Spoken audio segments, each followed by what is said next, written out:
Assalamualaikum warahmatullahi wabarakatuh.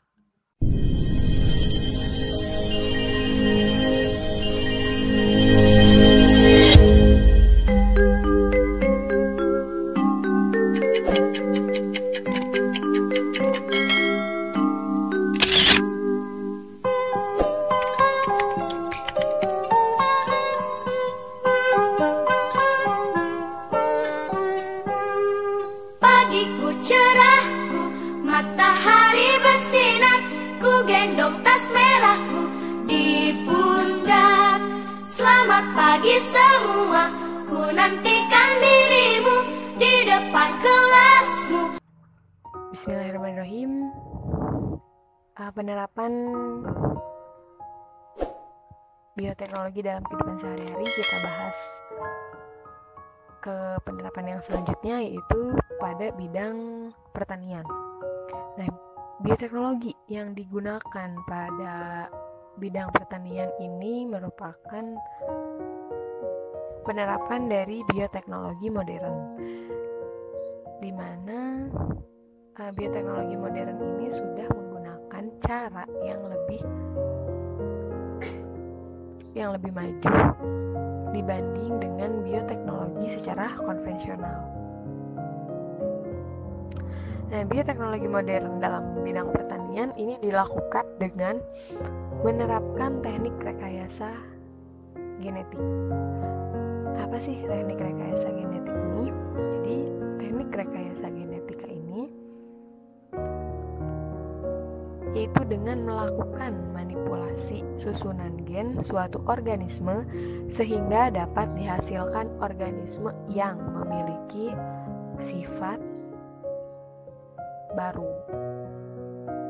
Manipulasi susunan gen juga dapat dilakukan dengan cara menambah gen suatu organisme yang diambil dari organisme lain atau dengan menghilangkan gen tertentu dalam organisme tersebut.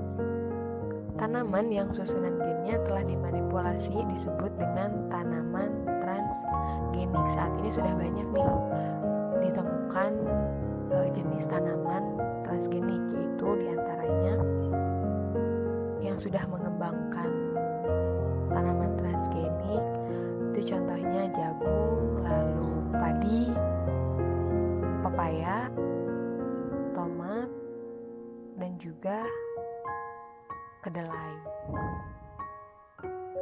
Nah, jadi melalui rekayasa genetik ini, suatu tanaman dapat direkayasa agar dapat tahan terhadap serangan hama atau bahkan membunuh hama yang menyerang tanaman tersebut. Selain itu juga dapat meningkatkan hasil produksi dari tanaman tersebut.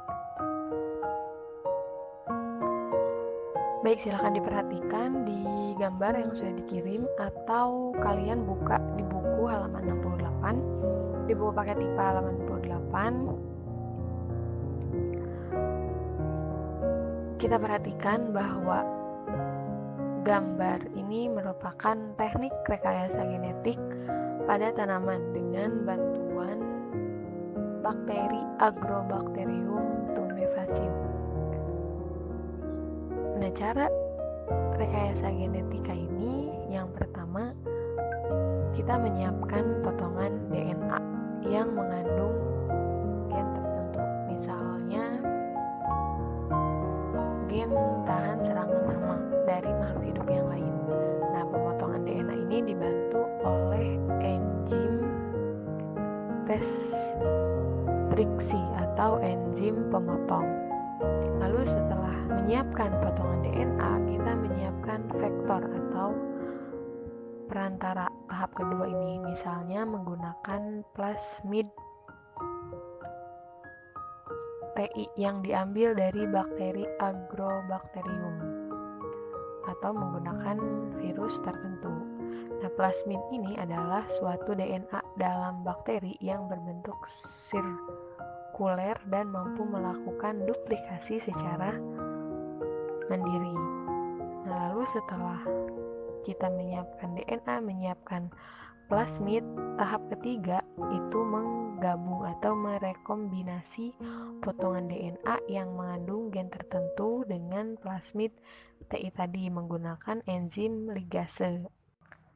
Nah, setelah itu langkah keempat, ini memasukkan plasmid TI yang telah mengandung gen, karena tadi kita contohkan gennya serangan tahan hama, pada sel-sel tanaman. Nah, setelah itu tanaman atau di langkah kelima, tanaman akan mendapat DNA yang mengandung gen tahan serangan hama yang sudah kita buat tadi dan tumbuh menjadi tanaman yang memiliki sifat tahan terhadap serangan hama. Nah, selain tadi ada tanaman-tanaman transgenik seperti pepaya, kedelai, padi. Nah, di sini juga ada contoh tanam transgenik yang dikembangkan, yaitu beras yang mengandung zat besi dan vitamin A. Berasnya dinamakan dengan golden rice. Penerapan bioteknologi yang kedua yaitu bioteknologi peternakan. Nah, pada bidang peternakan ini sama dengan bioteknologi di bidang pertanian, yaitu menggunakan teknik rekayasa genetik, di mana di penjelasan sebelumnya juga sudah diingatkan bahwa teknik rekayasa genetik ini mengambil gen atau mengambil sampel DNA dari organisme lain untuk dimasukkan ke organisme yang satunya. Jadi teknik rekayasa genetika ini membentuk suatu organisme baru yang sesuai dengan keinginan kita. Contohnya untuk bidang peternakan ini dapat digunakan untuk meningkatkan produksi susu sapi.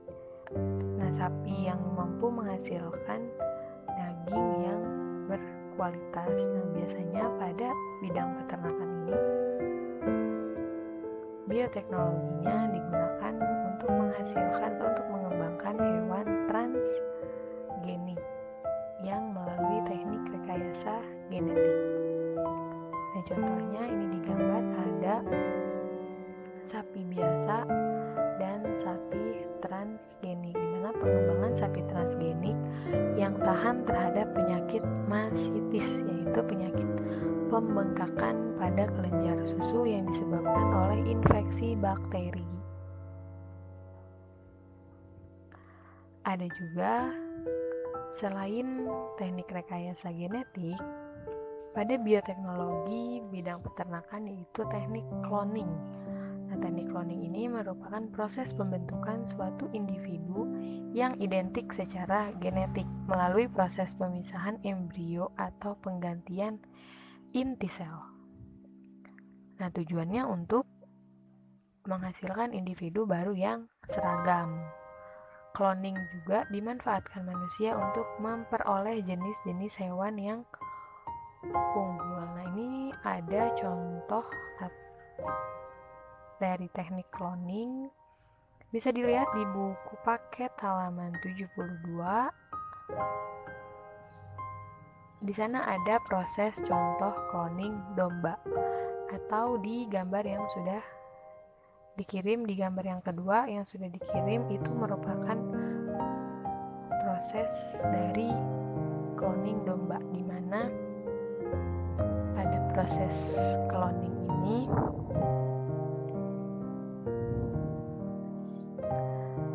diambil beberapa sel tubuh dari domba yang A misalkan, kemudian diambil sel telur dari domba B. Nah, setelah tubuh domba A diambil inti selnya saja dan sel telur domba B dikeluarkan inti selnya, sehingga tersisa hanya badan sel telur. Nah, inti sel yang domba A itu disuntikan ke dalam sel telur domba B. Selanjutnya sel tersebut akan berkembang menjadi embrio baru dan diimplantasikan atau ditanam di rahim domba lain, yaitu domba C.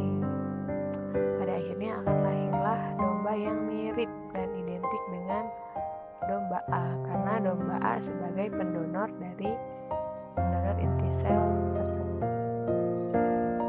Bisa bisa dilihat di mekanisme gambarnya di halaman 72 atau di gambar yang sudah dikirim.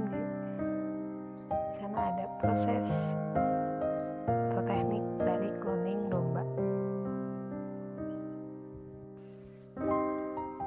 Selanjutnya, penerapan bioteknologi dalam kehidupan sehari-hari, yaitu di bioteknologi kesehatan.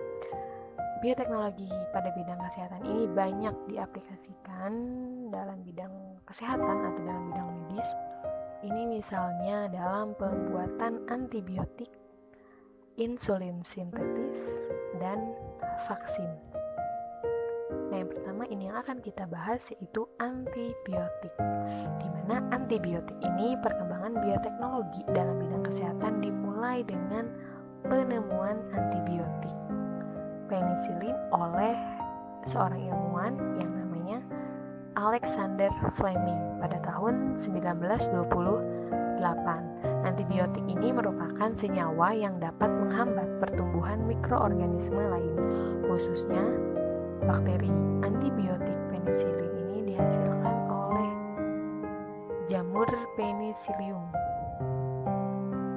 notatum dan Penicillium chrysogenum.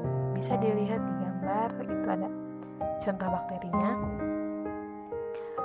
Yang sebelah kanan itu merupakan Penicillium notatum yang menghambat pertumbuhan koloni bakteri, dan yang sebelah kiri itu contoh bakteri Penicillium notatum.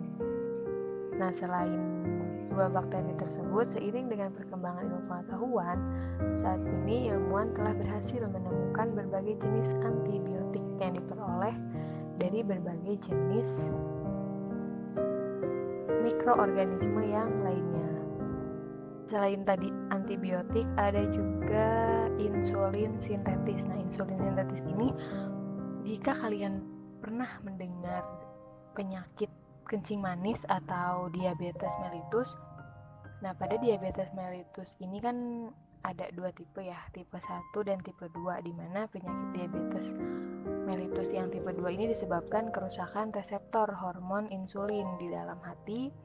Nah, sedangkan penyakit diabetes mellitus tipe 1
dan juga virus tertentu.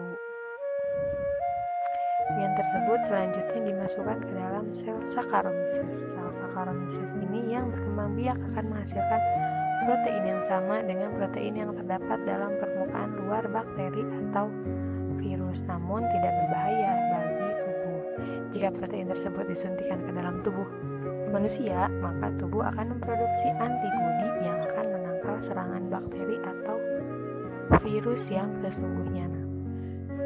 Itulah manfaat dari pemberian vaksin atau manfaat dari bioteknologi di bidang kesehatan. Jadi vaksin ini berfungsi untuk meningkatkan kekebalan tubuh yang dimana dari memproduksi antibodi itu sehingga terciptalah atau meningkatnya sistem imun pada tubuh yang tentunya digunakan untuk menangkal virus atau bakteri pada penyakit tertentu.